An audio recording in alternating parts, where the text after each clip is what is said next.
Bonjour à tous et bienvenue sur la chaîne.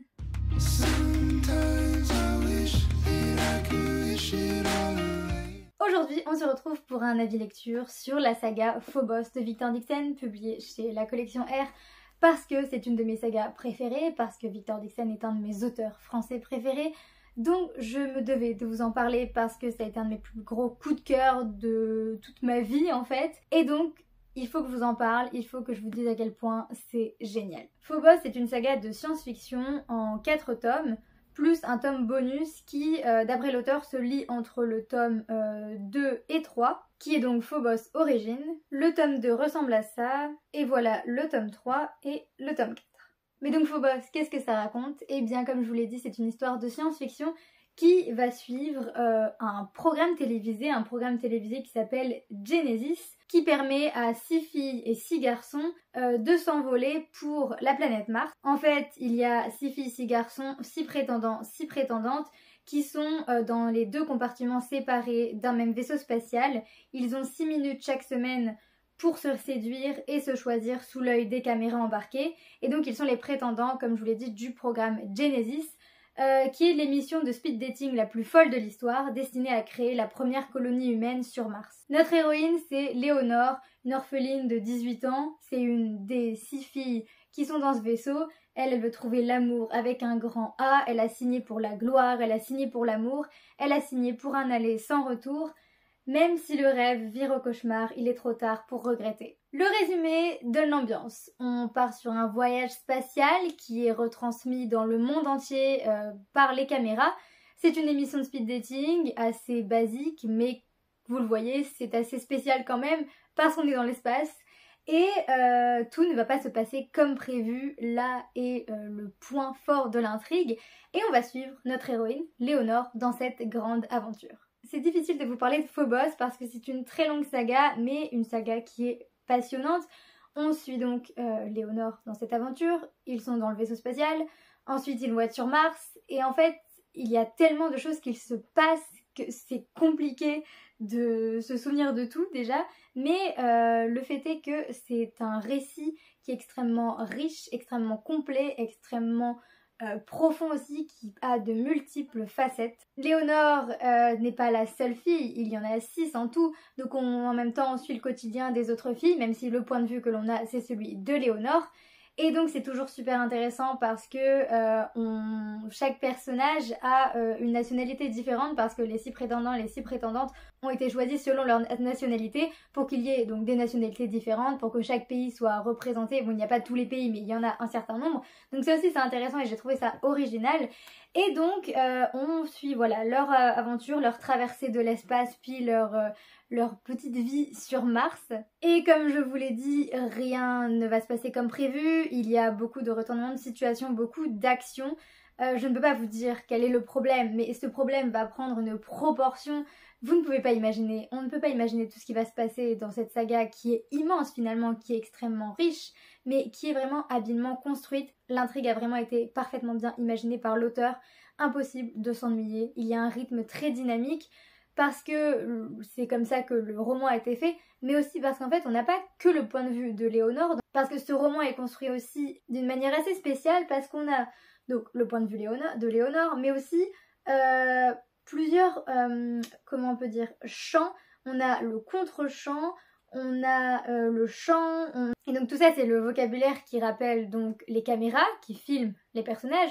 Donc en fait on a le point de vue de Léonore avec le chant, mais on a le contre-chant avec ce qui se passe hors du vaisseau spatial avec d'autres personnages, notamment les personnages qui s'occupent du programme Genesis, ces personnes qui gèrent tout ça, et c'est hyper intéressant de les suivre aussi. Vous pouvez pas imaginer à quel point en fait c'est captivant, chaque personnage est si humain, si réaliste, si réfléchi. On ne peut pas s'empêcher de tourner les pages à toute vitesse pour les découvrir tous encore plus, et aussi parce que l'histoire est extrêmement bien faite. Et donc on a voilà plein de points de vue différents en fait qui se réfèrent à l'emplacement de la caméra en fait. Et ça c'était génial, c'est très original aussi, c'est un parti pris assez risqué parce qu'il faut pouvoir gérer ça. Mais ça marche très bien, Victor Dixon est vraiment un auteur extrêmement talentueux, je l'adore vraiment. Pour sa capacité à créer des histoires uniques, originales, qui marquent à tout jamais, mais aussi pour sa plume qui est assez spéciale aussi. Il y a vraiment un petit quelque chose, il y a un petit truc magique, on va dire. Il y a une certaine poésie dans ses mots, dans ses formulations.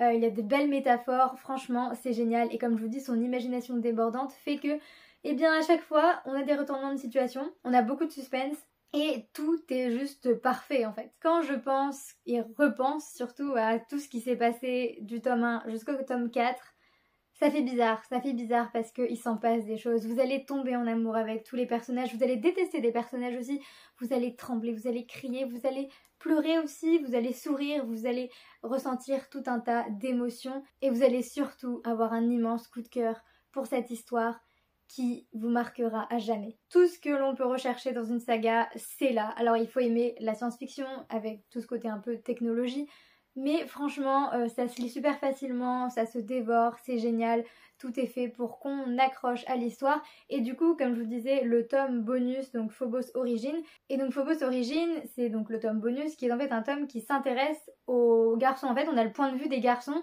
dans le tome 1. Donc voilà, c'est comme si on avait de nouveau le tome 1 mais avec le point de vue des garçons. Du coup c'est pas du tout la même histoire, mais c'est hyper intéressant parce qu'on découvre aussi beaucoup de choses, des choses qu'on va redécouvrir ensuite dans les autres tomes. Mais c'est génial, j'ai adoré avoir ce petit truc en plus, ce livre en plus. Et franchement voilà, Phobos, c'est une saga qu'il faut lire, qu'il faut découvrir parce qu'elle vaut vraiment le coup, elle est juste fabuleuse. Pour la petite anecdote, comme j'ai le livre dans la main, je vois derrière le prix qui est de 9,90 €, ce qui me paraît vraiment peu pour un roman, on va dire, de taille normale chez la collection R. Je ne sais pas quand est-ce que je l'ai acheté, mais les prix ont augmenté depuis, on est d'accord, parce que maintenant les livres chez la collection R, c'est pas 9,90 €, hein. Oui, on est plus normalement aux alentours des 20 €. Là on a un autre de la collection R, c'est 17,90 €. Donc ça fait bizarre de voir un livre avec un prix aussi petit. Passons cette parenthèse. L'autre chose qu'il faut que je vous dise par rapport à cette saga, c'est qu'elle a été adaptée en BD, qu'elle est en train d'être adaptée en BD. Si vous voyez derrière moi, ceci, c'est l'adaptation du tome 1 de Phobos, en tout cas de la moitié du tome 1. Et on a ici le tome 2 de la BD, qui est en fait la suite de l'adaptation du tome 1. Et il y a un troisième tome qui est sorti, qui est le début du tome 2 du coup. Donc vous vous dites il y a 4 tomes, je pense qu'il y aura beaucoup de BD, mais l'adaptation est géniale, franchement elle vaut vraiment le coup, les dessins sont magnifiques et c'est génial de pouvoir redécouvrir la saga d'une autre manière. J'ai tellement aimé aussi cette BD, j'ai hâte d'avoir la suite, donc vraiment que des points positifs. Et je vous recommande quand même de lire les romans, même si vous préférez les BD, vous pouvez toujours découvrir les BD, mais les romans c'est quand même autre chose parce que c'est beaucoup plus profond, beaucoup plus détaillé, on a vraiment tous des détails, et puis la psychologie des personnages, ça on peut pas s'en passer. Donc il y a vraiment ce côté vraiment génial avec les livres. Et bien voilà, c'est tout pour cet avis lecture, j'espère vous avoir donné envie de découvrir cette saga. Si vous l'avez lu, n'hésitez pas à me dire en commentaire ce que vous en avez pensé. Si vous avez lu aussi d'autres livres de Victor Dixon, dites-moi dans les commentaires ce que vous en avez pensé. Moi j'adore cet auteur, il sort bientôt un nouveau livre, donc c'est L'Agence Perdido, qui a l'air parfait pour Halloween, pour l'automne. J'ai trop envie de le lire, j'ai trop envie de l'acheter. Il a aussi sorti une BD au mois d'août, une nouvelle BD fantastique, fantasy, tout ça. Donc il faut que je les achète parce que j'ai tous les livres de cet auteur, sauf ceux-là, puisque je n'ai pas encore eu l'occasion de me les procurer. Donc voilà, parlez de Victor Dixon en commentaire en fait, tout simplement, ou recommandez-moi des auteurs, je ne sais pas. Sur ce, moi je vous dis à la prochaine dans une prochaine vidéo. Salut!